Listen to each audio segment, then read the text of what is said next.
dengan NIM A221-24141 selaku notulen yang akan Panggilan ini direkam. Seluruh hasil diskusi kita nanti. Baik, hari ini kita akan membahas materi mengenai karakteristik media pembelajaran abad 21 yang akan dipresentasikan oleh kelompok 1. Langsung saja, saya persilakan kepada kelompok penyaji untuk memaparkan atau mempresentasikan materinya. Dan saya harap kepada teman-teman forum bisa diperhatikan, didengarkan, dan dipahami. Nanti jika ingin bertanya, setelah presentasi saya akan membuka sesi tanya jawab. Baik, saya persilakan kepada kelompok materi untuk mempresentasikan materinya. Pada kelompok 1, saya persilakan. Oke, baik. Terima kasih moderator atas waktunya. Kami dari kelompok 1 akan memaparkan materi tentang media pembelajaran.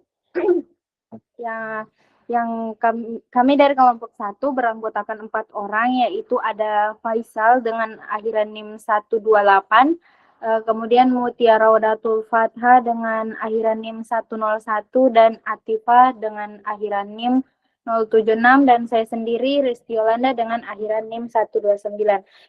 Jadi langsung saja kita masuk ke pembahasan, yaitu yang pertama definisi media pembelajaran. Pengertian media pembelajaran secara bahasa, media berarti perantara atau pengantar, sedangkan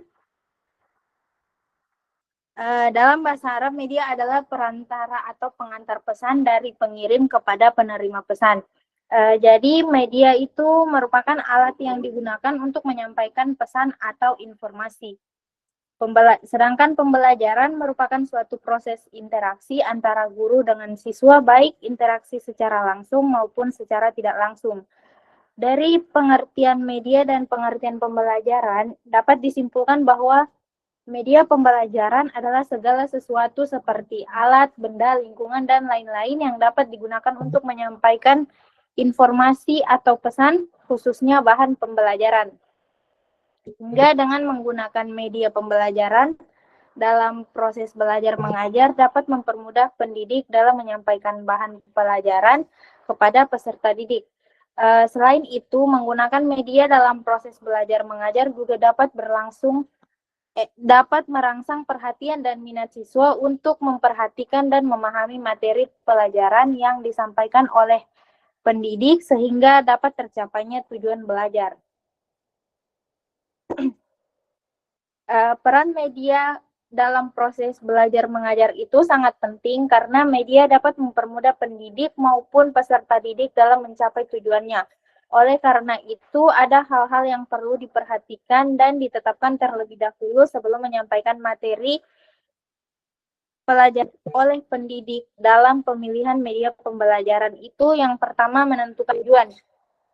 Jadi maksudnya itu media yang akan digunakan sesuai dengan tujuan yang telah ditetapkan atau dirumuskan dari materi yang akan disampaikan dengan menggunakan media. Kemudian menentukan keefektifan, mengukur faktor kemampuan peserta didik dan pendidik, mempertimbangkan faktor fleksibilitas atau kelenturan tahan lama dengan kenyataan, dan memperhatikan faktor kesediaan media.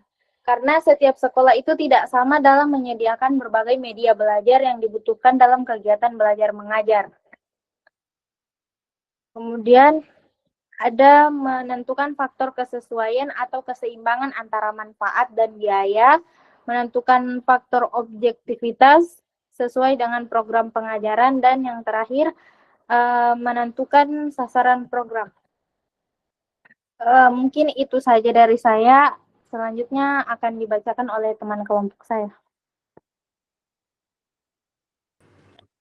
Baik, saya akan melanjutkan. Materi selanjutnya itu ada jenis-jenis media pembelajaran. Poin pertama, media audio. Media audio atau media dengar adalah jenis media pembelajaran atau sumber belajar yang berisikan pesan atau materi pelajaran yang disajikan secara menarik dan kreatif dan diterapkan dengan menggunakan indera pendengaran saja. Terus poin kedua, media visual. Media visual adalah suatu alat atau sumber belajar yang di dalamnya berisikan pesan, informasi, khususnya materi pelajaran yang disajikan secara menarik dan kreatif dan diterapkan dengan menggunakan indera penglihatan. Terus poin ketiga, media audio visual. Media pembelajaran atau media audio visual termasuk di dalamnya adalah audio, video, dan multimedia. Media audio seperti rekaman suara, podcast, atau ceramah audio dapat digunakan untuk menyampaikan informasi secara lisan. Terus poin keempat, media multimedia. Penggunaan media pembelajaran berbasis multimedia adalah pemanfaatan alat atau sumber belajar yang mengintegrasikan berbagai bentuk media seperti teks, suara, gambar, animasi, dan video untuk menyampaikan materi pelajaran. Terus poin terakhir, media 3 dimensi. Media 3 dimensi merupakan alat peraga yang memiliki panjang, lebar, dan tinggi. Secara lengkapnya, media pembelajaran 3 dimensi yaitu media yang tampilannya dapat diamati dari arah pandang mana saja dan mempunyai dimensi panjang, lebar, dan tinggi atau tebal. Media 3 dimensi juga dapat diartikan sekelompok media tanpa proyeksi yang penyajiannya secara visual 3 dimensi. Mungkin itu saja dari saya, selanjutnya akan dilanjutkan oleh teman saya.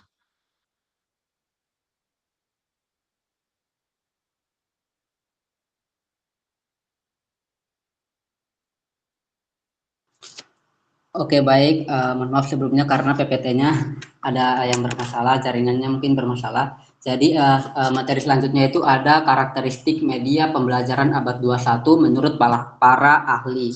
Jadi menurut para ahli yaitu Anies Baswedan,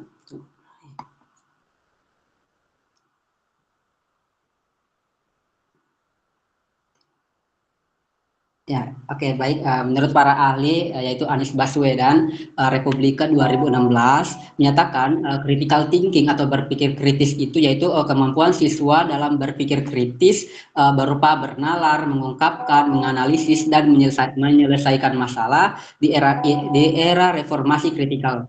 Thinking juga itu digunakan untuk menangkal dan memfilter paham radikal yang dianggap tidak masuk akal. Kemampuan berpikir kritis biasanya diawali dengan kemampuan seseorang mengkritisi berbagai fenomena yang terjadi di sekitarnya, kemudian menilai dari sudut pandang yang digunakannya. Kemudian ia memposisikan dirinya dari situasi yang tidak tepat menjadi situasi yang berpihak padanya. Terus menurut Johnson & Johnson, Supratiknya 1995 menyatakan bahwa keterampilan komunikasi merupakan proses perkembangan yang menuntut pengalaman, waktu, dan kesempatan. Latihan-latihan keterampilan khusus dari seseorang pembimbing. Nah, upaya peningkatan keterampilan komunikasi dan dapat dilakukan dengan proses belajar dan berlatih.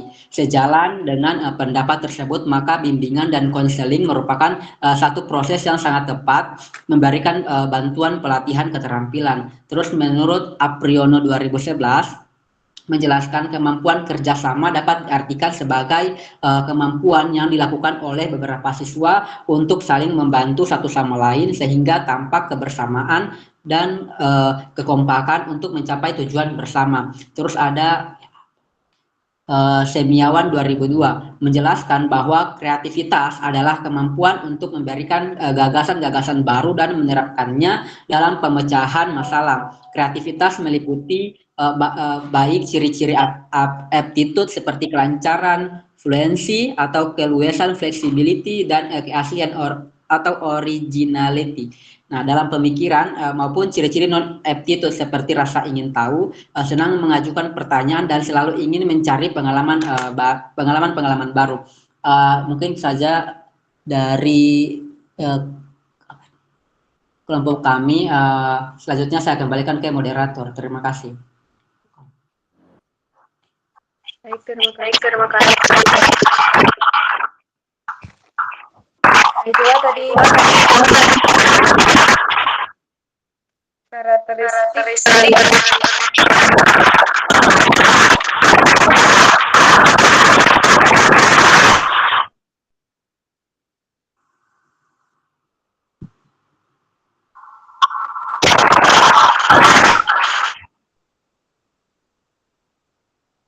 menit selanjutnya. Nah, di sini saya akan membuka sesi tanya jawab. Pada sesi ini saya akan membuka 3 pertanyaan saja dulu. Kepada teman-teman yang ingin bertanya kepada kelompok 1, saya persilakan. Mohon diangkat tangannya jika ingin bertanya.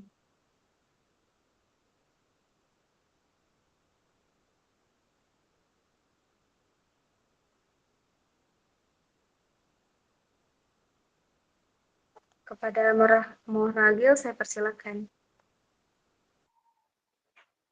Baik, terima kasih moderator atas kesempatan memberikan kepada saya. Di sini saya akan bertanya sedikit kepada kelompok 1 terkait materinya. Pertanyaan saya itu dalam konteks keberagaman budaya, bagaimana media pembelajaran abad 21 dapat membantu siswa mengembangkan sikap toleransi dan penghargaan terhadap perbedaan. Nah, itu yang bisa saya tanyakan. Saya kembalikan kepada moderator. Terima kasih. Baik, terima kasih Moragil atas pertanyaannya. Selanjutnya, saya persilakan kepada Nur Tasya untuk bertanya. Baik, terima kasih moderator. Langsung saja ke pertanyaan. Jadi tadi kan ada dijelaskan tentang ada jenis-jenis media pembelajaran. Salah satunya itu media multimedia. Jadi pertanyaanku, apa kendala yang mungkin muncul dalam penggunaan media multimedia dan bagaimana solusinya agar pembelajaran tetap efektif? Mungkin itu saja, saya kembalikan ke moderator. Terima kasih. Baik, terima kasih Tasya atas pertanyaannya. Mungkin satu lagi. Teman-teman forum yang ingin bertanya.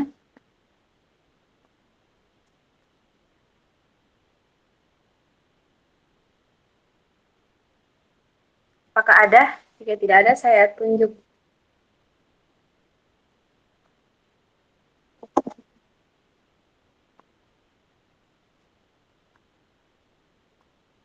Kepada Siti Nurhaliza, saya persilakan untuk bertanya ke kelompok 1. Baik, terima kasih moderator. Di sini saya akan memberi pertanyaan kepada kelompok 1, yang mana pertanyaannya itu, bagaimana guru dapat mengembangkan media pembelajaran yang mampu meningkatkan kemampuan berpikir kritis siswa. Baik, itu saja pertanyaan dari saya. Saya kembalikan kepada moderator. Terima kasih. Baik, terima kasih Siti Nurhaliza sudah memberikan pertanyaan. Saya kembalikan lagi kepada pemateri untuk menjawab 3 pertanyaan tadi. Saya beri waktu 2 menit.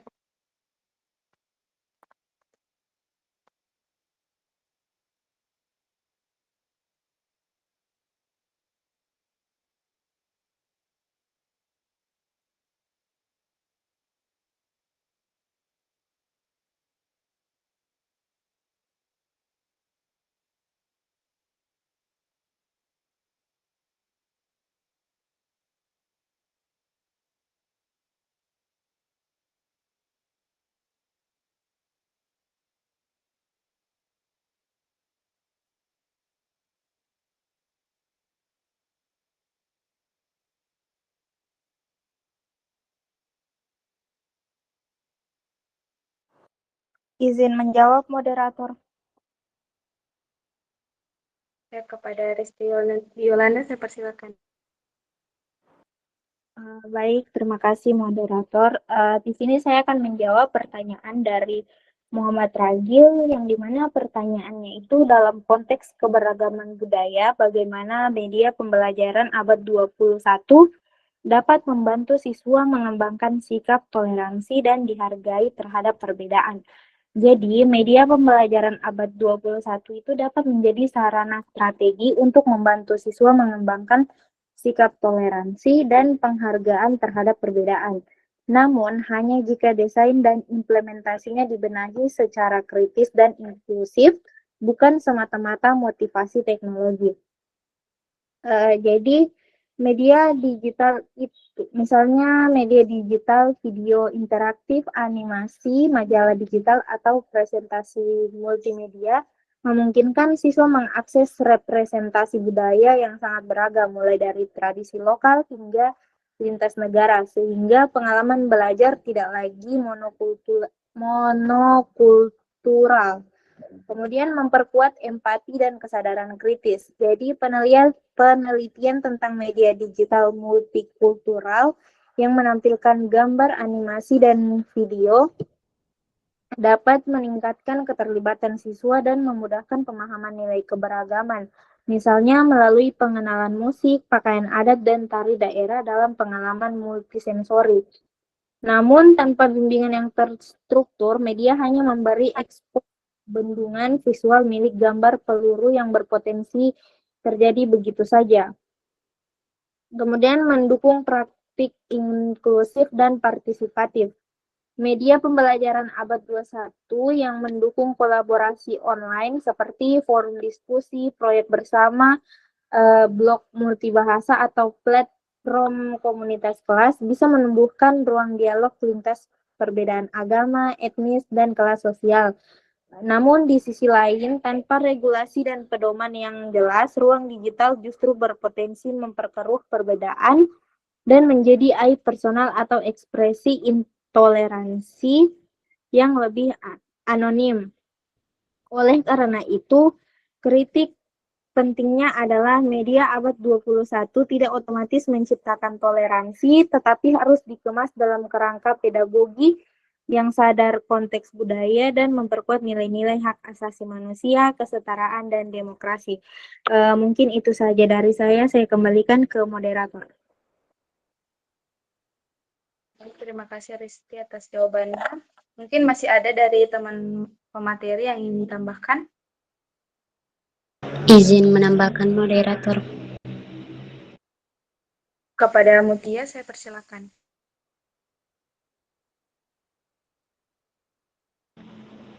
Baik, terima kasih moderator. Langsung saja, saya akan menambahkan pertanyaan dari Agil, yang mana pertanyaannya itu dalam konteks keragaman budaya, bagaimana media pembelajaran abad ke-21 dapat membantu siswa mengembangkan sikap toleransi dan penghargaan terhadap perbedaan. Jadi, media pembelajaran abad ke-21 itu seperti peran media pembelajaran abad ke-21 dalam mengembangkan toleransi budaya itu seperti video, platform digital, dan pembelajaran berbasis proyek memungkinkan siswa mengenal berbagai budaya, nilai, dan sudut pandang dari berbagai daerah maupun negara. Melalui konten visual, diskusi daring, dan kolaborasi lintas kelompok, siswa belajar memahami perbedaan secara nyata, bukan hanya teoritis, tetapi pengalaman ini membantu menumbuhkan sikap empati, toleransi, dan saling menghargai karena terbiasa melihat keberagaman sesuatu yang wajar dan bernilai. Mungkin itu saja tambahan dari saya kembalikan kepada moderator. Terima kasih atas tambahannya, pemateri. Mungkin masih ada?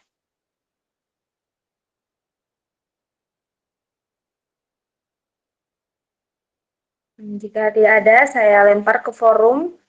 Apakah dari forum ada yang ingin ditambahkan terkait pertanyaan dari moderator? Ya, kepada Adel saya persilakan. Baik, terima kasih atas kesempatan moderator. Mohon maaf juga saya matikan kamera soalnya jaringannya Ibu, kualifikasinya nyala. Jadi langsung saja saya ingin menambahkan pertanyaan dari Iragi, yang dimana pertanyaannya itu dalam konteks beragaman budaya, bagaimana media pembelajaran abad 21 dapat membantu siswa mengembangkan sikap toleransi dan penghargaan terhadap perbedaan. Jadi media pembelajaran abad ke-21 ini dapat membantu siswa mengembangkan sikap toleransi karena melalui teknologi seperti video interaktif, platform digital, dan multimedia. Jadi siswa dapat mengenal berbagai budaya, nilai, dan pandangan yang berbeda, sehingga wawasan mereka menjadi lebih luas dan tidak mudah bersikap sempit. Namun secara kritis, media tersebut tidak otomatis menumbuhkan sikap menghargai perbedaan jika tidak diarahkan dengan baik. Jadi oleh guru melalui diskusi reflektif dan penanaman nilai. Nah, di sisi lain, penggunaan multimedia ini juga memiliki kendala seperti keterbatasan fasilitas, rendahnya literasi digital, serta potensi distraksi yang membuat siswa kurang fokus pada inti materi. Nah, oleh karena itu, agar pembelajaran tetap efektif, media harus digunakan secara terencana sesuai tujuan pembelajaran, disesuaikan dengan karakteristik siswa, serta diimbangi dengan pengawasan dan evaluasi yang jelas, sehingga teknologi benar-benar menjadi alat pendukung, bukan sekedar pelengkap. Mungkin itu saja yang dapat saya tambahkan. Saya kembalikan kepada moderator. Baik, terima kasih Adel atas tambahannya. Lalu saya persilakan kepada Desak untuk menambahkan. Baik, terima kasih moderator. Di sini saya ingin menambahkan sedikit pertanyaan dari Ragil. Yang dimana pertanyaannya dalam konteks keberagaman budaya, bagaimana media pembelajaran abad 21 dapat membantu siswa mengembangkan sikap toleransi dan penghargaan terhadap perbedaan. Media pembelajaran abad 21 seperti video interaktif, modul digital, platform pembelajaran online, dan media sosial edukatif dapat membantu siswa memahami dan menghargai keberagaman budaya dengan cara menyajikan perspektif berbeda secara nyata, misalnya melalui video, cerita digital, atau presentasi tentang tradisi, bahasa, dan kebiasaan masyarakat dari berbagai daerah atau negara. Mendorong kolaborasi lintas budaya, media pembelajaran online memungkinkan siswa berdiskusi, bekerja sama, atau membuat proyek dengan teman dari latar belakang berbeda. Memberikan pengalaman simulasi dengan media interaktif, siswa bisa memerankan karakter dari budaya lain sehingga meningkatkan empati dan penghargaan terhadap kebiasaan yang berbeda. Yang terakhir itu juga ada menyediakan umpan balik dan refleksi. Media digital dapat memfasilitasi kuis, forum, diskusi, atau refleksi pribadi yang menekankan nilai-nilai toleransi, penghargaan terhadap keberagaman, dan kerjasama antar budaya. Mungkin itu saja tambahan dari saya kembalikan ke moderator. Terima kasih. Baik, terima kasih atas tambahannya. Mungkin sudah cukup, langsung saja saya kembalikan kepada penanya untuk menyimpulkan jawabannya. Baik, terima kasih moderator atas kesempatan yang diberikan kepada saya untuk memberi kesimpulan terkait pertanyaan saya. Sini saya dapat menyimpulkan di mana memang media pembelajaran abad ke-21 dapat membantu siswa jika dibenahi dengan benar, tidak hanya motivasi dengan menggunakan media berbasis digital, video platform digital dari berbagai daerah maupun negara. Empati juga dapat didukung dengan diskusi melalui forum digital, kolaborasi kerjasama online harus ada regulasi agar sama menjunjung toleransi. Ada juga tambahan sedikit tadi dari forum, dengan adanya modul digital dan cerita digital, di mana temanya dapat dari berbagai daerah, sehingga siswa dapat merasa saling menghargai dan toleransi terhadap perbedaan suku terhadap daerah masing-masing. Mungkin itu yang bisa saya simpulkan. Saya kembalikan pada moderator. Terima kasih. Terima kasih Ragil atas kesimpulannya. Langsung saja saya kembalikan lagi ke pemateri untuk menjawab pertanyaan selanjutnya. Izin menjawab moderator. Kepada Tifa, saya persilakan. Baik, saya akan menjawab pertanyaan dari Nur Tasya, yang dimana pertanyaannya itu, apa kendala yang mungkin muncul dalam penggunaan media multimedia, dan bagaimana solusinya agar pembelajaran tetap efektif? Jadi, dalam penggunaan media multimedia dalam pembelajaran terdapat beberapa kendala yang mungkin muncul. Salah satu kendala utamanya adalah keterbatasan sarana dan prasarana seperti kurangnya perangkat, laptop, proyektor, speaker, jaringan internet yang tidak stabil, atau listrik yang padam. Terus kendala lainnya itu adalah distraksi atau gangguan perhatian siswa karena penggunaan gawai dapat membuka peluang untuk mengakses hal lain di luar materi pelajaran. Di sini ada beberapa solusi yang dapat dilakukan, yaitu guru perlu mempersiapkan rencana cadangan atau plan B seperti materi cetak atau metode diskusi. Jika terjadi kendala teknis, peningkatan kompetensi digital guru melalui pelatihan ini juga sangat penting agar penggunaan multimedia lebih terarah dan tidak sekedar menarik secara visual. Mungkin itu saja jawaban dari saya kembalikan ke moderator. Baik, terima kasih Atifah. Mungkin dari teman kelompok ada yang ingin ditambahkan?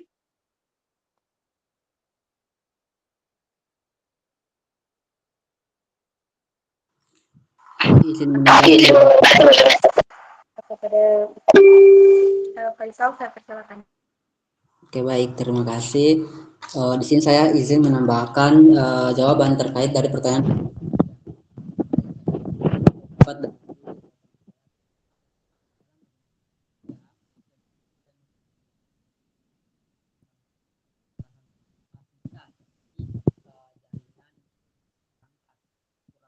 Maaf Faisal, saya tidak kedengaran.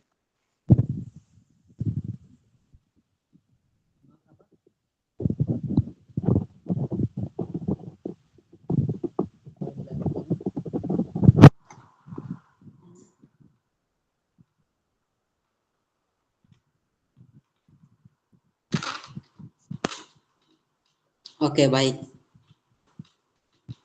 Oke, baik. Di sini saya izin menambahkan jawaban terkait pertanyaan dari Nur Tasya. Baik, saya setuju dengan pendapat dari teman saya Atifah bahwa dalam penggunaan media multimedia, kendala yang sering muncul itu antara lain yaitu keterbatasan fasilitas seperti jaringan internet yang kurang atau juga perangkat. Terus kurangnya keterampilan guru dalam mengoperasikan teknologi serta potensi distraksi bagi siswa jika media tidak dirancang dengan baik. Terus untuk mengatasinya, sekolah itu perlu menyediakan infrastruktur yang memadai, guru perlu diberikan pelatihan berkelanjutan, dan media yang digunakan itu harus relevan dengan tujuan pembelajaran serta dirancang secara menarik tetapi tetap terstruktur.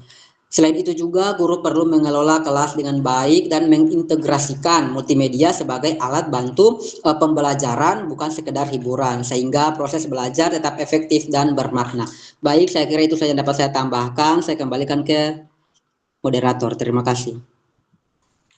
Ya, baik, terima kasih Faisal dari teman-teman materi yang sudah menambahkan. Mungkin saya langsung lempar saja ke forum untuk menambahkan.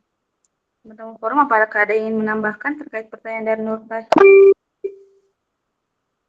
Kepada Nikade Ayu, saya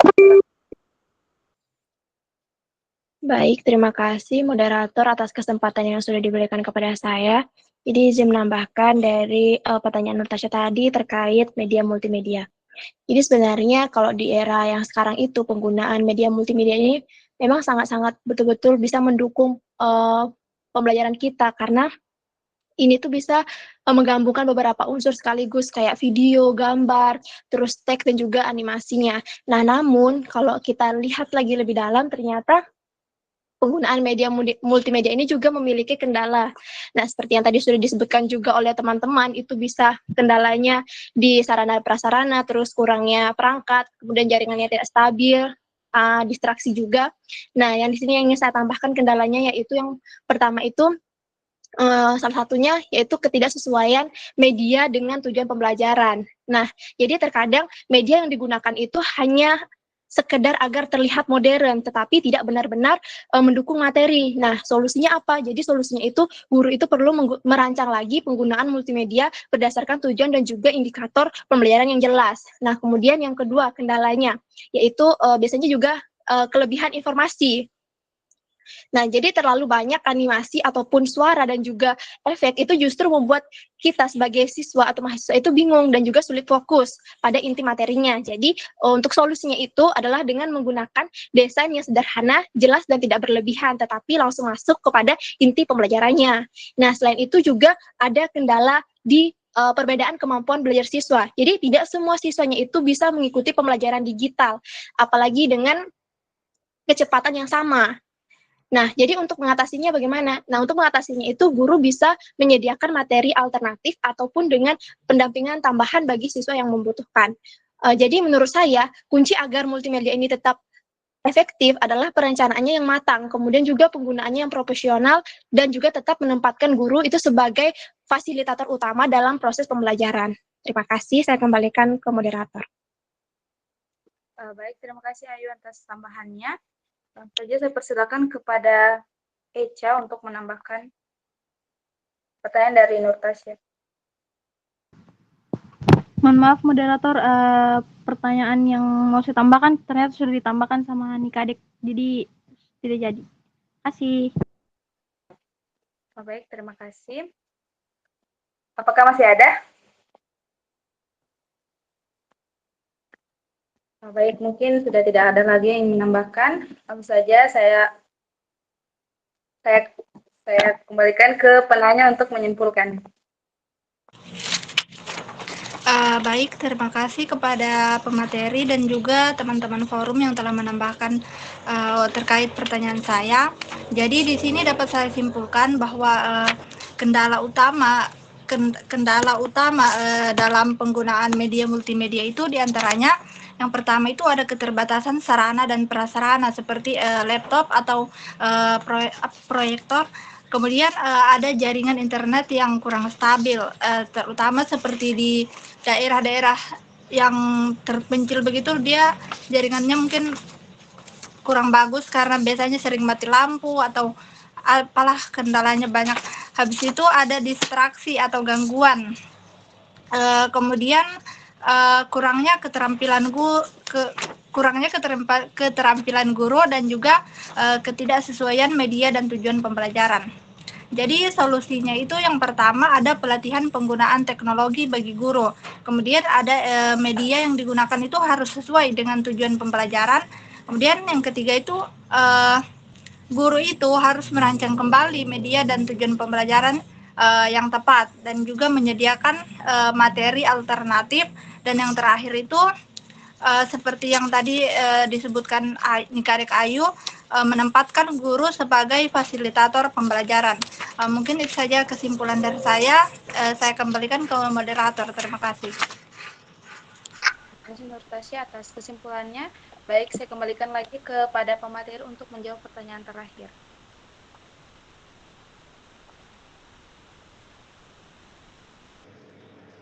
Izin menjawab moderator. Saya persilakan, Mutia. Baik, di sini saya akan menjawab pertanyaan dari Siti Nurhalisa, yang mana pertanyaannya itu, bagaimana guru dapat mengembangkan media pembelajaran yang mampu meningkatkan kemampuan berpikir kritis siswa. Jadi, guru dapat mengembangkan media pembelajaran yang meningkatkan kemampuan berpikir kritis siswa dengan cara merancang materi yang tidak hanya berisi informasi, tetapi juga menantang siswa untuk berpikir lebih dalam.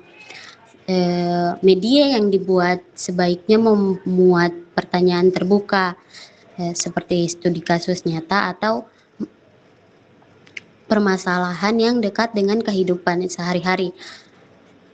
Permasalahan dekat dengan kehidupan sehari-hari siswa sehingga mereka terdorong untuk menganalisis, membandingkan, dan mencari solusi sendiri, bukan sekedar menghafal.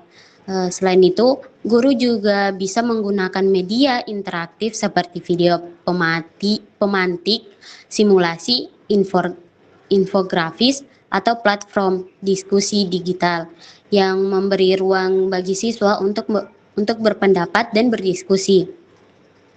Media tersebut perlu dirancang agar siswa aktif bertanya, memberikan alasan, dan mengevaluasi jawaban teman-temannya. Dengan begitu, proses pembelajaran menjadi lebih hidup dan melatih siswa berpikir logis, reflektif, serta mampu mengambil keputusan berdasarkan alasan yang jelas. Mungkin itu saja jawaban dari saya kembalikan kepada moderator. Terima kasih Mutia atas jawabannya. Mungkin dari teman kelompoknya masih ada yang ditambahkan? Izin menambahkan moderator. Silakan kepada Rizky. Baik, di sini saya akan menambahkan sedikit langsung saja. Jadi, guru dapat mengembangkan media pembelajaran yang mampu mengembangkan pemikiran kritis dengan merancang materi yang interaktif, seperti yang dibilang teman saya tadi, berbasis masalah dan mengandung pertanyaan-pertanyaan reflektif atau kasus kontekstual, bukan sekadar tampilan visual yang pasif.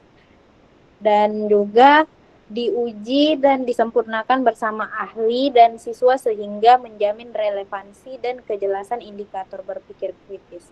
Di sisi praktis, guru perlu dibekali pelatihan desain media dengan berpikir kritis agar media tidak hanya menarik secara bentuk, tetapi benar-benar menjadi alat untuk mendorong analisis siswa, evaluasi, dan penalaran mandiri siswa. Mungkin itu saja tambahan dari saya kembalikan ke moderator. Baik, terima kasih Rizky Yolanda. Apakah masih ada ya? Mohon maaf, saya lempar ke forum. Apakah ada yang ditambahkan? Kepada Tina, saya persilakan. Baik, terima kasih moderator atas kesempatannya. Di sini saya akan menambahkan sedikit terkait pertanyaan dari Siti Nuralisa ya. Ya, jadi pertanyaan itu bagaimana guru dapat mengembangkan media pembelajaran yang mampu meningkatkan kemampuan berpikir kritis siswa. Jadi seperti yang sudah teman-teman bilang tadi, guru itu dapat mengembangkan media pembelajaran yang mampu meningkatkan kemampuan berpikir kritis siswa dengan merancang media yang tidak hanya menyampaikan informasi, tetapi juga mendorong siswa untuk menganalisis, mengevaluasi, dan memecahkan masalah. Nah, media yang digunakan itu sebaiknya berbasis masalah, seperti problem basic learning, studi kasus atau fenomena nyata yang dekat dengan kehidupan siswa, sehingga mereka itu terdorong untuk berpikir lebih mendalam. Jadi, guru itu dapat memanfaatkan teknologi seperti video interaktif, simulasi, atau media digital yang memungkinkan siswa ini melakukan eksplorasi atau menemukan konsep secara mandiri. Nah, selain itu, media pembelajaran perlu memuat pertanyaan terbuka yang menantang, bukan hanya penyataan yang menuntut hanya hafalan. Jadi, sehingga siswa itu terbiasa memberikan alasan, bukti, dan argumen atas jawaban mereka sendiri. Nah, dengan menginteraksikan diskusi kelompok, proyek, dan refleksi dalam menggunakan media tersebut, guru dapat menciptakan suasana belajar yang aktif dan partisipatif yang sehingga kemampuan berpikir kritis siswa itu berkembang secara optimal. Saya rasa itu saja yang bisa saya tambahkan. Saya kembalikan kepada moderator. Terima kasih. Terima kasih Agustina yang sudah menambahkan. Karena waktu kita sudah mendekati jam 1.40, mungkin saya tidak tambah lagi untuk sesinya. Dan mohon maaf, saya tidak kembalikan kepada penanya. Di sini saya akan ingin menutup presentasi kita pada siang hari ini dengan membacakan kesimpulan terkait materi kita, yaitu bahwa media pembelajaran abad 21 ini merupakan sarana strategis untuk menyampaikan materi secara efektif, sekaligus membentuk kompetensi peserta didik sesuai tuntutan zaman.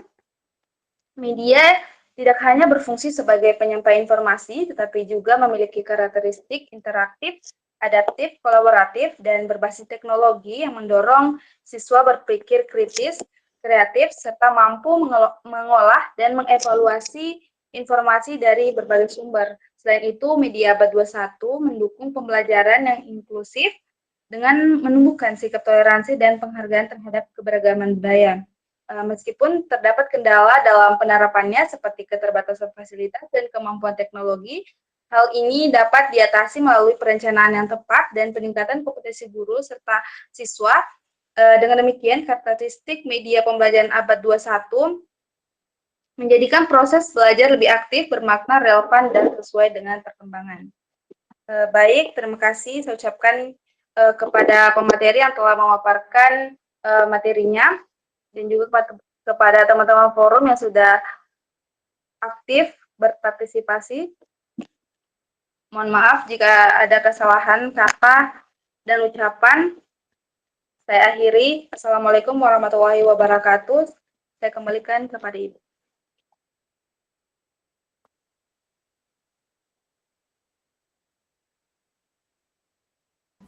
Oke, Waalaikumsalam warahmatullahi wabarakatuh. Terima kasih tadi sudah melakukan diskusi dan juga tadi sebelumnya presentasi dari kelompok 1 ya. Saya mau tanya dulu untuk terkait angket yang tadi saya share di grup WhatsApp itu apakah sudah pernah di-share oleh dosen sebelumnya atau dosen lain? Belum ya? Belum, Ibu. Sip. Oke. Ya. Saya mau ke angket dulu ya. Tapi adik-adik di sini saya mau kasih lihat saya juga mengisi ya apa saja yang sudah kita lakukan tadi atas presentasi dan diskusinya. Jadi nanti patokannya seperti ini adik-adik. Jadi mulai dari pertemuan ini sampai pertemuan ke-7 itu selalu ada rundown kegiatan biar kita tahu secara persis apa sih yang kita mau lakukan gitu ya. Nah, dalam 100 menit ini kita sudah selesai 42 menit mengenai presentasi dan diskusinya. Karena ada angket, jadi saya harus infokan dulu itu gitu sehingga tambahan saya itu hanya 20 menit, harusnya 10 menit, 30 menit gitu ya.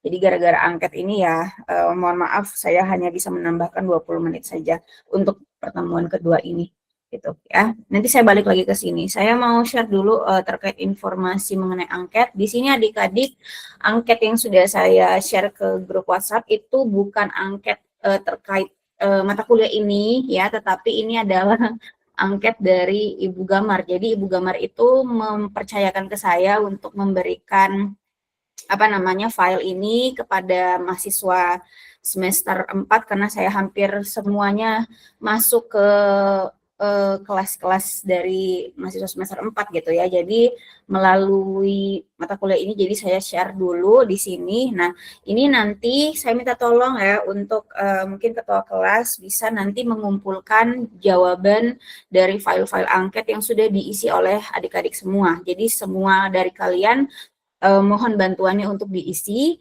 Jadi ini adalah angket penelitian Ibu Gamar ya. Mengenai growth mindset. Jadi growth mindset itu apa? Jadi mungkin pemikiran atau kayak pandangan bahwa individu itu bisa tetap tumbuh gitu ya, walaupun mungkin usianya tidak muda lagi atau mungkin ya terus-menerus belajar. Itu konsepnya sebenarnya gitu ya. Jadi nanti tolong setiap dari kalian bisa isi filenya, ambil filenya di grup tadi, kemudian bisa diisi pakai mungkin laptop gitu ataupun bagusnya di file ini gitu ya, biar nanti lebih mudah aja untuk menuliskannya atau mengisinya.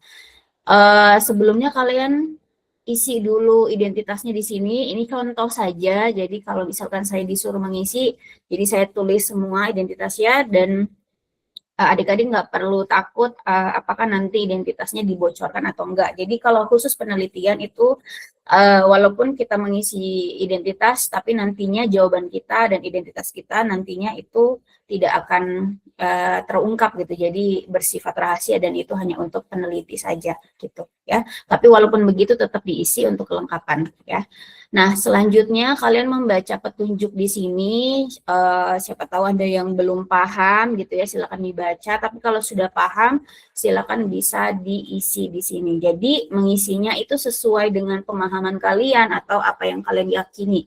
Jadi tidak perlu ragu apakah benar atau salah misalkan apa yang saya isi misalkan gitu ya.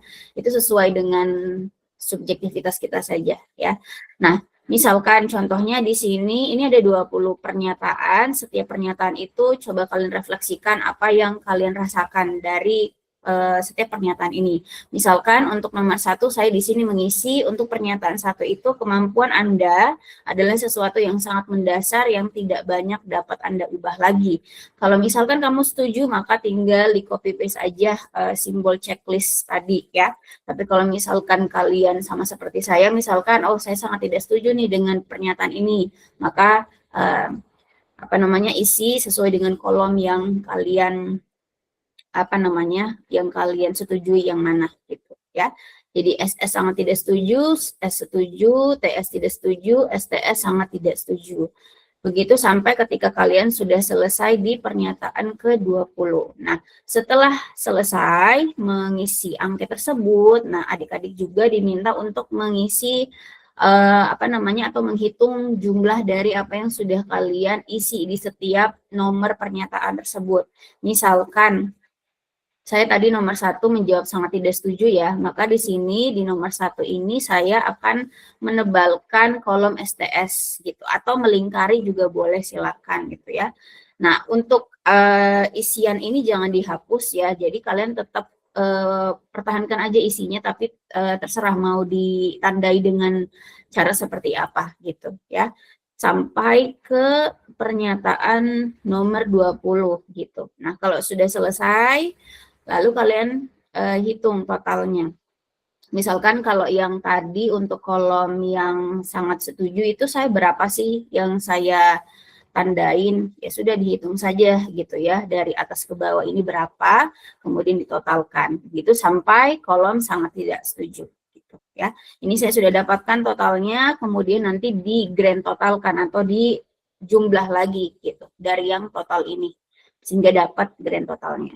Setelah selesai, tolong bisa dikumpulkan, kemudian nanti ketua kelas bisa membuat mungkin file WinRAR atau WinZip-nya gitu ya.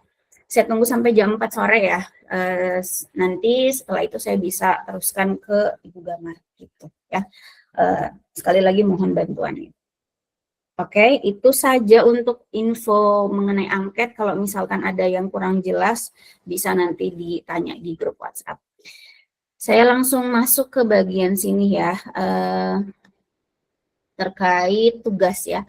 Adik-adik, ini contoh ya, bahwa 3 kelas mata kuliah desain itu sudah selesai mengerjakan tugas mereka. Ini untuk kelas C, itu mereka sudah selesai kemarin ya. Saya sudah periksa juga punya mereka ya. Jadi nanti di 20 menit akhir itu setelah mungkin presensi, nanti kalian diminta untuk mengerjakan mind map sesuai dengan apa yang kita bahas gitu dan apa yang saya tambahkan. Bisa saja mungkin apa tadi diskusi yang kalian sudah lakukan mungkin ada yang harus saya luruskan, dan itu nanti akan kalian tulis pemahaman kalian di mind map tersebut gitu ya. Nah, pengirimannya di link Google Drive yang sudah saya share di grup WhatsApp mungkin pertemuan 1 gitu. Jadi nanti tinggal dibuka saja itu. Nah, ini contohnya adik-adik. Jadi setelah kalian itu mana tadi ya? Contoh aja ya, misalkan punyanya Iren gitu ya. Itu saya sudah nilai punyanya gitu ya. Jadi sebenarnya semuanya sudah, tapi saya kasih contoh, misalkan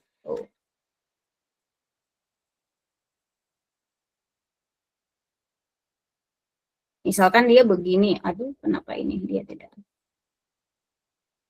Ini ya contohnya, tapi jangan ikutin ya. Contohkan misalnya dia sudah mengirim, nanti kalian juga seperti itu, sudah mengirim, sudah selesai, maka nanti saya akan berikan periksaan, jadi ada komentar di situ dan juga ada skor ya. Nanti kalian juga seperti itu harapannya, begitu ya. Oke, itu untuk contoh dari tugasnya, kemudian adik-adik jadi seserius apa namanya nilai dari mata kuliah ini. Jadi setiap dari pertemuan ini contoh juga. Jadi saya belum bikin untuk tabel kalian karena belum ada nilainya juga ya. Jadi nanti setiap dari pertemuan itu ada nilainya. Ini untuk kelas B, mereka sudah selesai pertemuan kedua di hari Senin kemarin. Nah, ini keaktifan itu adalah kalau kalian lihat tidak semua dinilai di situ gitu ya, tidak semua ada nilainya gitu ya. Karena itu tadi kita hanya punya waktu 40 menit tadi ya. Jadi nanti nilai keaktifan itu akan direkap. Jadi bukan per pertemuan ya. Jadi nanti kalau misalkan ada yang belum maksimal atau misalkan belum aktif, misalnya di pertemuan kedua, maka bisa gantian sampai pertemuan ke-7 gitu ya, ganti-gantian kayak gitu ya. Kemudian tugas mind map-nya juga sudah akan ada nanti nilainya kalau saya sudah periksa. Jadi setiap pertemuan akan ada nilai, mind map, dan juga keaktifan. Begitu ya.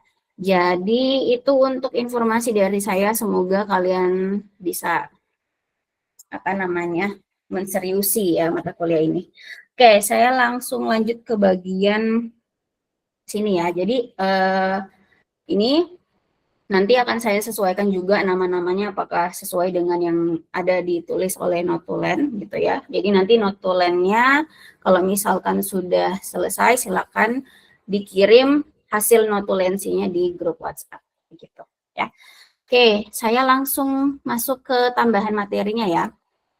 Jadi tambahan materinya adik-adik tadi saya menyimak bahwa untuk kelompok 1 itu sebenarnya apa yang dibahas sudah sesuai tema, tapi mungkin PowerPoint-nya perlu diberikan lebih lengkap lagi terkait informasi. Misalkan tadi informasi yang dijelaskan oleh Faisal itu kan karakteristik pembelajaran abad 21 itu oleh Anies, oleh siapa tadi, Johnson, dan lain sebagainya, tapi hanya nama.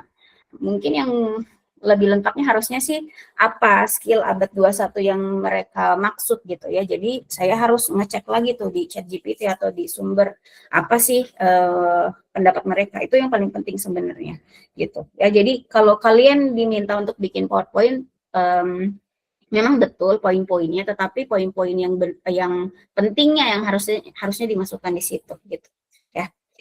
Oke, saya mulai dulu dari sini ya. Nah, adik-adik bisa dilihat bahwa kita mulai dari pembelajaran abad 21 itu apa gitu ya.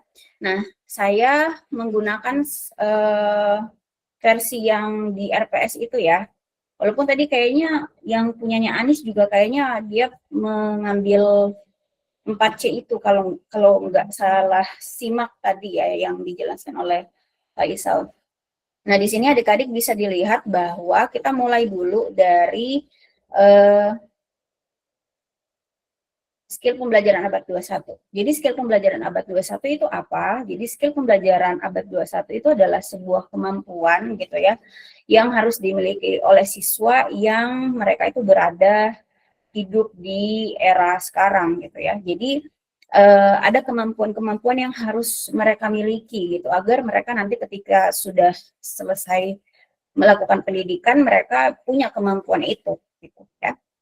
Nah, kemampuan yang dimaksud itu adalah 4C ini ya.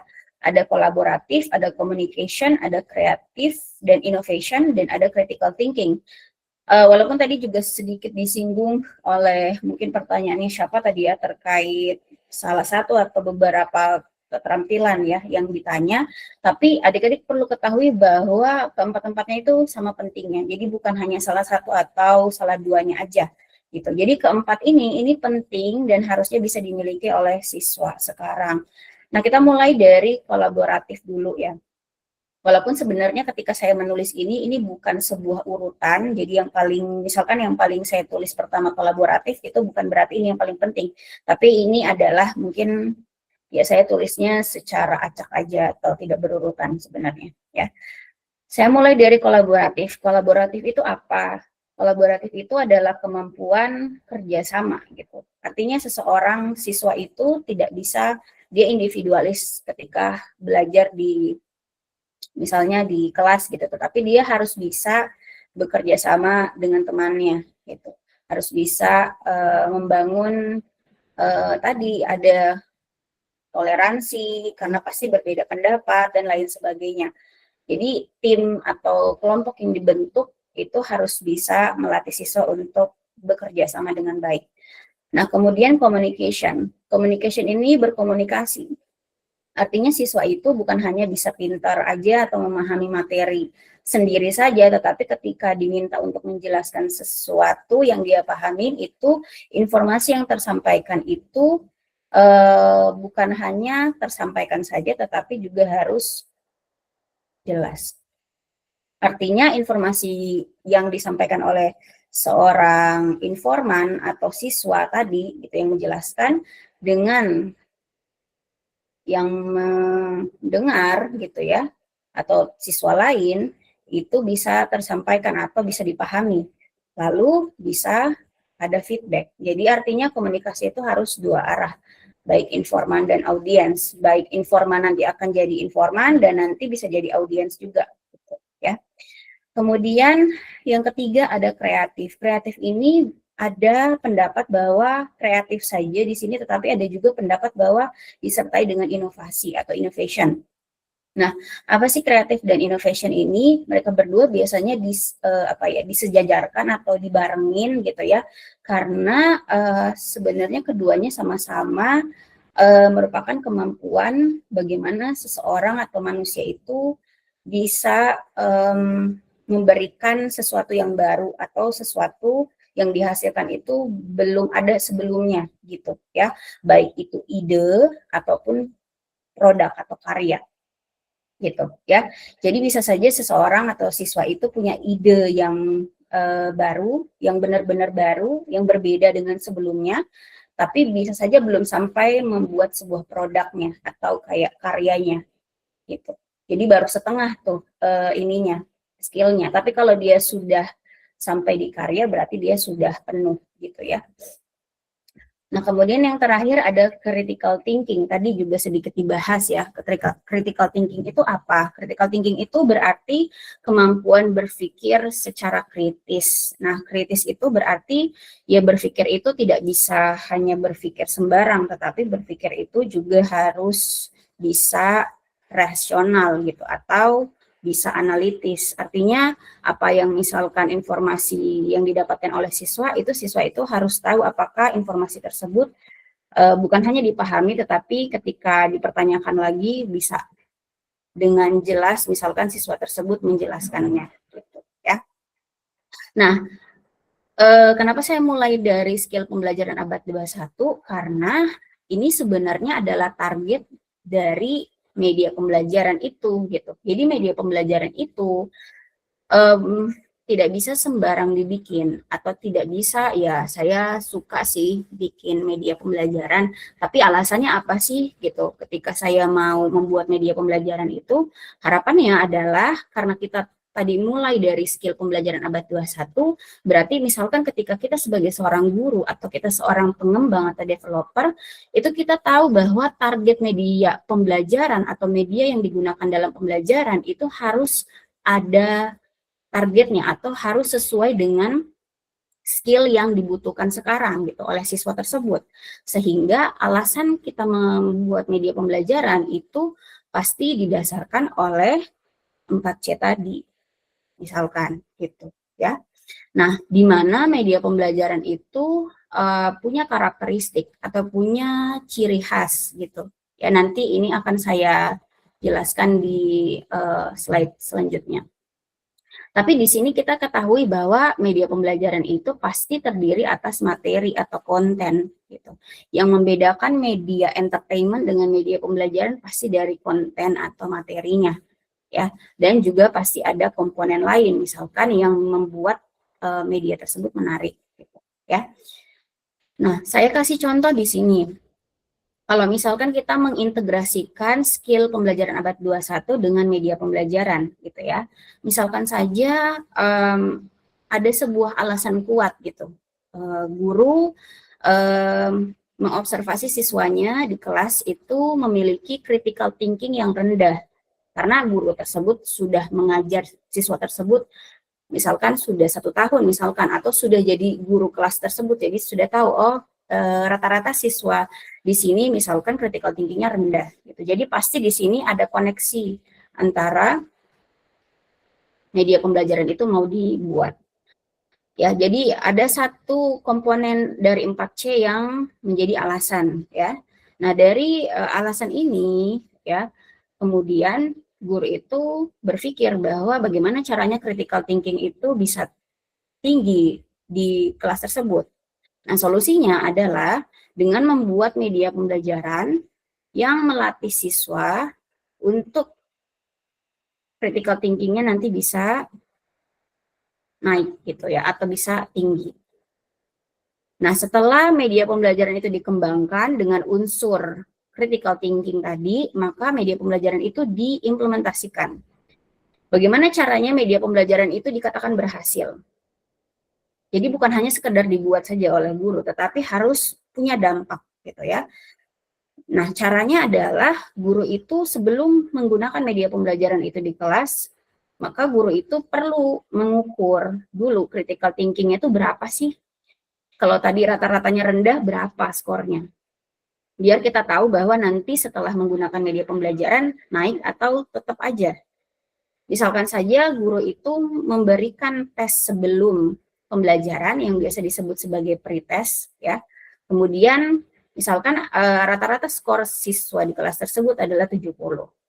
Nah, setelah diketahui skornya 70, maka si guru mulai melakukan pembelajaran di kelas dengan menggunakan media pembelajaran yang sudah dikembangkan yang tadinya ada unsur critical thinking-nya. Nah, setelah selesai proses pembelajarannya, si guru juga harus mengukur kembali ya dengan memberikan post-test atau tes setelah proses pembelajaran. Kemudian didapatkan rata-rata skornya itu adalah 80. Dari 70 ke 80 ini ada peningkatan 10. Artinya media pembelajaran itu berhasil ya untuk meningkatkan critical thinking-nya. Sehingga dari kesimpulan ini adik-adik bisa tahu bahwa ternyata media pembelajaran itu bukan hanya asal dibuat, tetapi harus ada targetnya. Jadi kalau targetnya adalah berawal dari target skill pembelajaran abad 21, maka media pembelajaran tersebut harus bisa meningkatkan apa yang mau ditingkatkan dari komponen 4C itu. Gitu ya.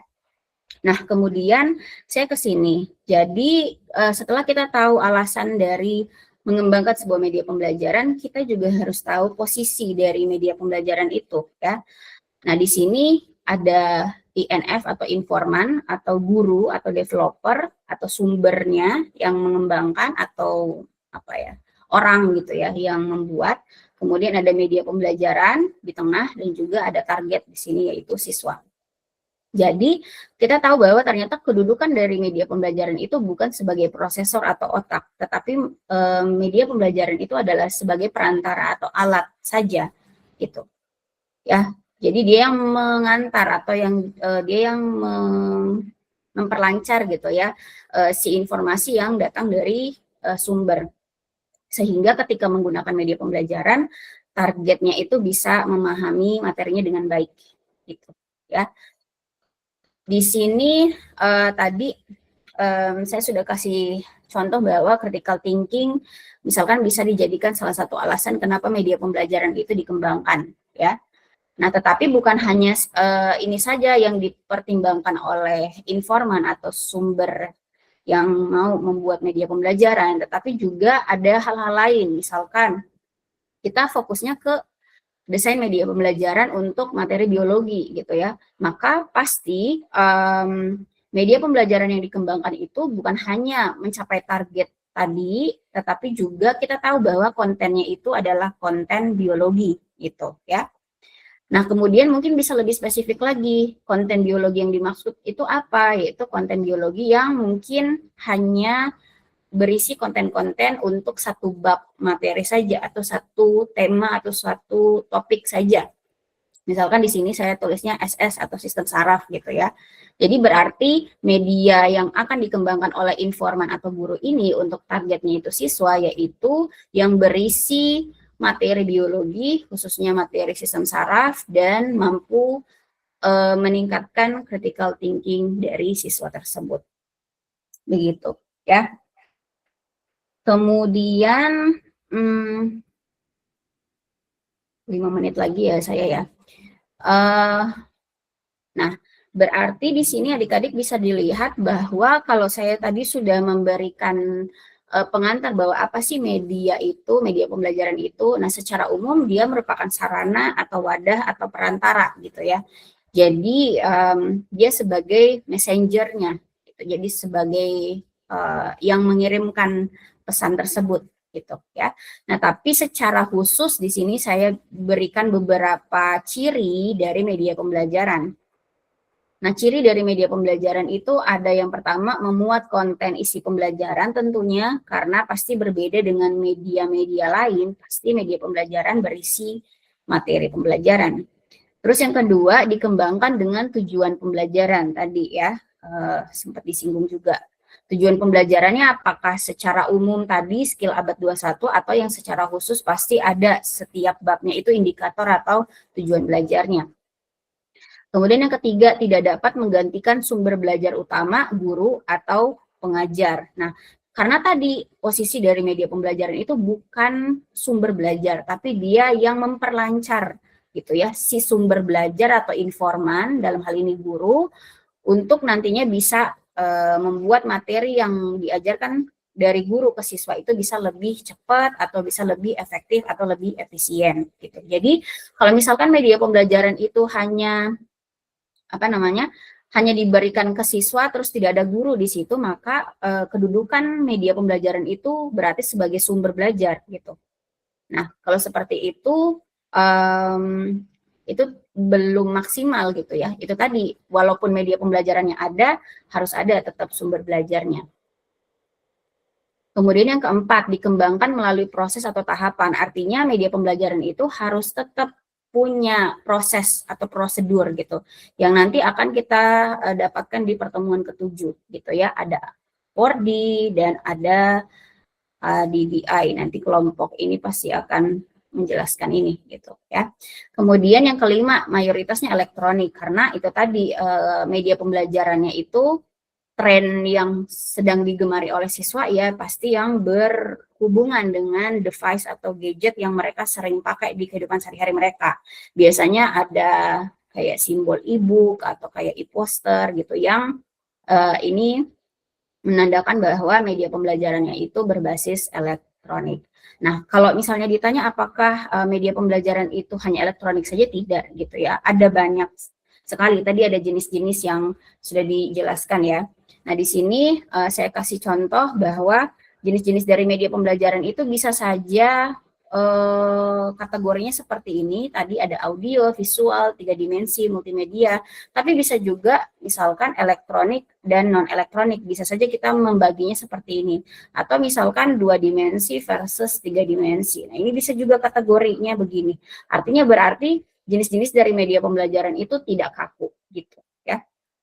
Nah, kalau ini tadi pembagiannya sudah dijelaskan ya oleh kelompok 1, ada audio, misalkan podcast, ada radio, ada recorder gitu ya. Kemudian visual bisa saja gambar ya, gambar organ atau kayak gambar objek ya yang siswa itu mau pelajari. Kemudian ada grafik, buku yang dibaca itu bisa masuk media visual, poster gitu ya. Kemudian 3 dimensi berarti bisa saja contohnya rangka, alat peraga gitu ya, ataupun objek langsung juga bisa gitu ya. Atau ya alat tiruan tadi, rangka ataupun alat peraga. Kemudian multimedia. Multimedia ini lebih dari satu unsur media, misalkan digabungkan antara audio dan visual bisa menghasilkan video ya. Kemudian bisa saja bentuknya games gitu ya. Seperti itu. Nah, itu untuk tambahan dari saya ya. Jadi di sini sedikit ya, tadi saya nge-skip ini ya. Nanti apa sih bedanya sumber belajar tadi ya sedikit saya singgung apa bedanya media ajar, itu sebenarnya ada perbedaannya. Kalau mau silakan mungkin bisa ditonton rekaman kelompok sebelumnya di kelas lain, itu saya jelaskan ini detail gitu ya. Apa bedanya sumber belajar dan media ajar, karena istilah dua ini biasanya tricky atau kadang tidak bisa dibedakan oleh mahasiswa yang mengambil tugas akhir di semester 6 akhir itu ya. Mereka sering menggunakan dua istilah ini yang mereka pikir sama, ternyata berbeda gitu. Dan ketika saya tanya waktu di ujian itu mereka bingung. Nah, harapannya adik-adik sebenarnya bisa tahu apa sih bedanya gitu ya. Jadi sumber belajar itu, di sini sedikit saya kasih clue, sumber belajar itu adalah semua hal yang bisa mendukung belajarnya siswa, bisa orang atau guru, bisa tempat atau kelas atau laboratorium, dan bisa juga media pembelajaran. Gitu. Jadi artinya sumber belajar itu bisa semua hal, tapi belum tentu media yang masuk di dalam media pembelajaran ini adalah misalkan orang di sini ya. Orang ini masuk media pembelajaran tidak. Nah, kalau di sini di lingkaran ini tidak gitu. Ya. Jadi agak tricky sebenarnya. Begitu saja untuk tambahan dari saya ya. Semoga bisa dipahamin. Kita masuk di kegiatan selanjutnya yaitu presensi ya. Jadi silakan adik-adik semua bisa nanti on cam dan ketika saya panggil itu bisa menyaut. Untuk materinya nanti saya akan kirim di link Google Drive ya. Jadi silakan bisa dilihat tadi apa yang sudah saya coret-coret. Oke. Ini ya untuk pertemuan kedua presensinya. Saya reload dulu. Oke. Ini ya, tidak. Media pembelajaran kelas A. Adik-adik sudah bisa menyiapkan untuk apa yang mau ditulis di mind map-nya ya, karena waktunya hanya sampai jam 2.40. Jadi sambil bisa mulai mengerjakan, sambil nanti dengerin ketika saya manggil.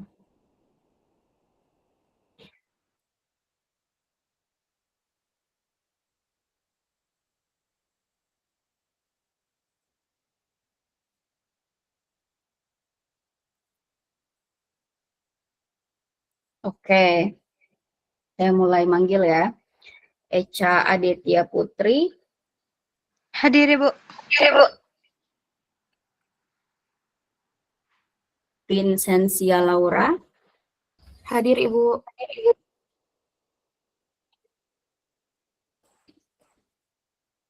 Elvina Aminarti. Hadir, Ibu.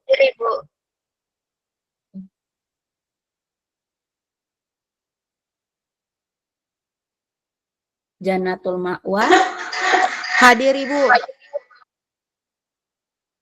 Nikadek Ayu. Hadir, Ibu.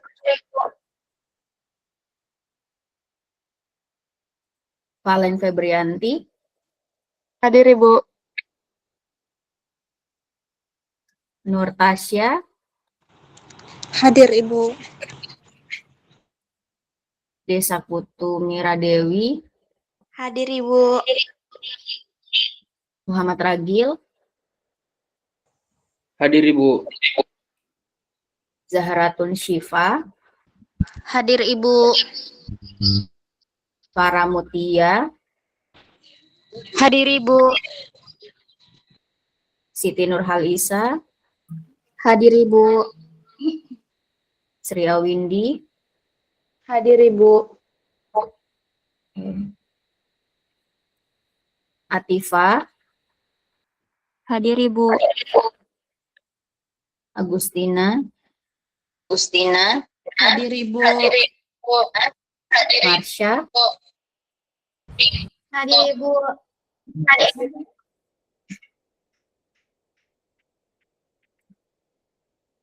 Mutia Raudatul Fatah.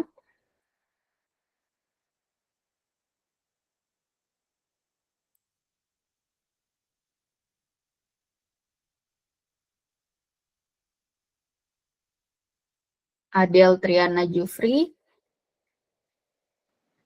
Hadir Ibu.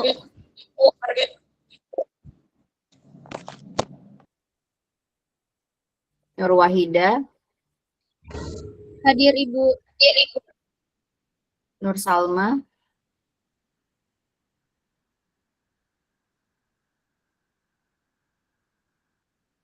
Nur Fadia Putri. Hadir Ibu. Faisal. Ibu, izin Ibu. Atas nama Mutia Raudatul Fatah hadir Bu. Laptopku tidak Saya bisa. nanti. Saya panggil dulu. Faisal. Hadir Ibu. Saya belum lihat mukamu. Kebanyakan dari kalian kenapa tidak rapi sekali, kelihatan kayak kepergok begitu. Mana? Saya tidak lihat mukanya. Risti Yolanda. Hadir Ibu. Anggun. Hadir Ibu. Yang tadi belum saya panggil itu yang merespon orangnya, bukan orang lain.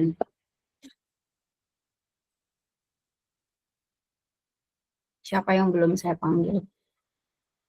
Ibu, atas nama Mutia Raudatul Fatah Ibu. Laptop tidak bisa on mic Ibu. Tidak kentara suaranya. Tapi tadi ada. Tadi pakai HP Ibu. Iya, walaupun pakai HP, tapi di situ soalnya jendelanya namanya Marsha, bukan Mutia. Saya tidak tahu apakah Mutianya ada atau tidak.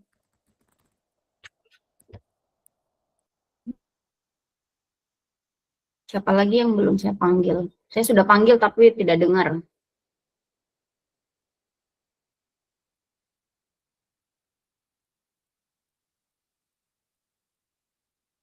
Karena kan saya sudah bilang di pertemuan 1, bagaimana caranya kalian bisa masuk gitu ya. Kalau kalian tidak bisa terbukti di situ ada.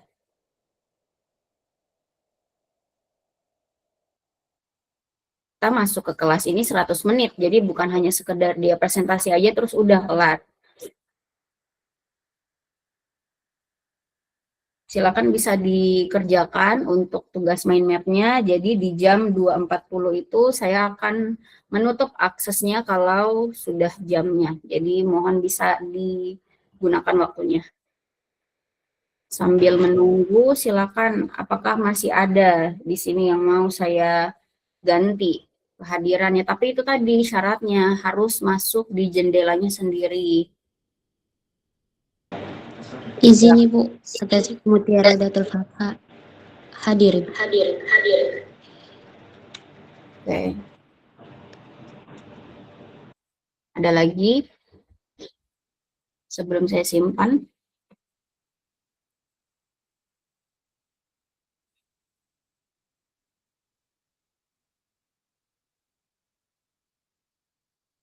Oke, tidak ada ya, saya simpan ya.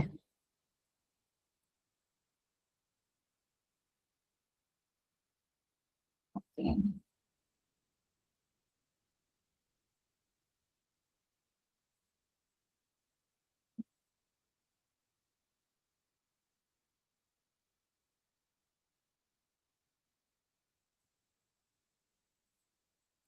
Kalau ada kendala, mohon bisa kasih tahu ke saya biar saya bantu.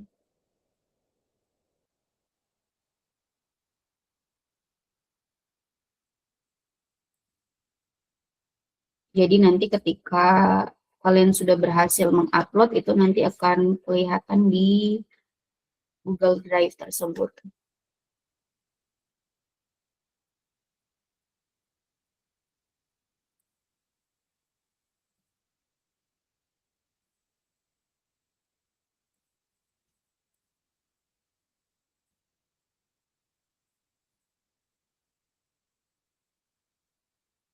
Jadi nanti akan terupdate otomatis dan kalian bisa lihat langsung apakah nama kalian sudah ada ketika kalian sudah selesai.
Waktunya tinggal 5 menit lagi ya.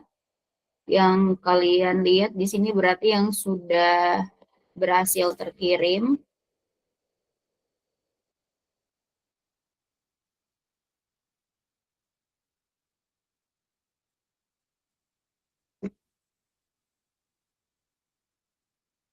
Masih 10 orang yang sudah berhasil mengirim.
Tinggal 2 menit lagi, baru 15 orang yang terkirim. Untuk 9 orang lainnya, apakah ada kendala? Boleh bisa kasih tahu ke saya apa kendalanya mungkin?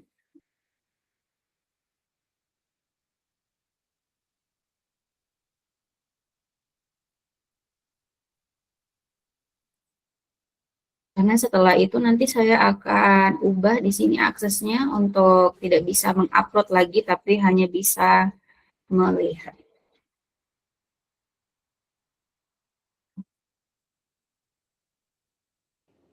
Ibu mohon maaf, Ibu masih terkendala jaringan. Oke. Ada lagi yang lain mungkin? Apakah sama? Yang belum ya? Kalau yang sudah berarti sudah aman, tinggal tunggu nanti saya periksa. Ini ada 18 orang. Berarti masih berapa? 6 orang lagi ya? Kalau dari daftar itu 24. Oke, kalau begitu Ibu masih kurang mengupload. Oke, kalau begitu Bentar, Ibu. Oke, boleh di mute dulu. Bentar, Bu. Jangan. Oke, iya tenang. Jadi gini, kalau seperti itu, ini kan saya evaluasi sebenarnya karena